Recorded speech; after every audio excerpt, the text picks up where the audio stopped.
Wow, একটা খেয়ে দেখো তাড়াতাড়ি। গরম গরম কিন্তু।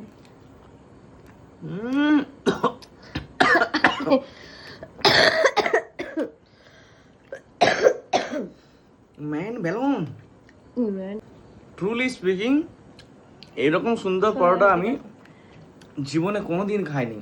এই প্রথমবার এত সুন্দর স্পাইসি, এত সুন্দর টেস্টফুল। এটা আমি নিজের মনের থেকে বানিয়েছি। মানে প্রত্যেকটা বাইটে এত সুন্দর টেস্ট লাগছে, কোনো জায়গায় তো মনে হচ্ছে না যে একটু আলাদা রকম। Thank you. Oh wow, bye, thank thank you. You so much এত সুন্দর একটা স্পেশাল জিনিস খাওয়ানোর জন্য।